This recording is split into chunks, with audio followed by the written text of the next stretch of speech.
پاتشو په حضر کې پکور کلی وطن کې فقها فرمایي چې دا 12 رکعاته سنت مؤکد چې کوم یو انسان پرې خودا او داسې پرې خودا چې عادت یا تر جوړ کا عادت، نو فقها فرمایي چې دا انسان فاسق فاجر ګناهګار دی په دی باندې، او کیدای شي داسم وشي چې دغه انسان په ورځ د قیامت باندې د پیغمبر علی السلام شفاعت نه نعوذ بالله محروم شي.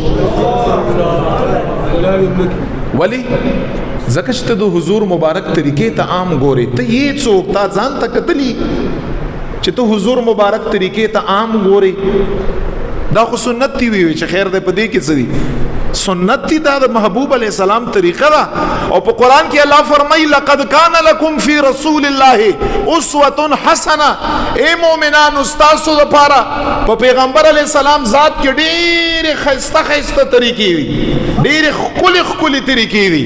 او بیا فرماینا قرآن کریم کې الہ العالمین وما آتاکم الرسول فخذوه وما نهاکم عنه فانتهوا، چې حضور مبارک صدر کا په باندې درته حکم وکا یا څه دل درکا اے مومنانو هغه وخلی هغه وکړی. الله فرمایي او چې کوم سیز نه منع کا پیغمبر علیہ السلام مبارک اغینا منع شي، په عمدغه کار کې د انسان دنیا او په آخرت کې کامیابی د الہ العالمین فرمایي. نو دا به موت داسې یو چې دا خو سنت دی نعوذ بالله من ذلک. نو په حضر کې پرې خودل او عادت یا جوړول دا انسان فاسق فاجر دی.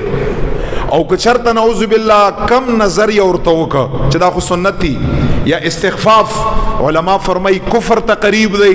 او دا ممکن ده چې په ورځ د قیامت باندې د پیغمبر علیہ السلام شفاعت نه نعوذ بالله الله محروم کا.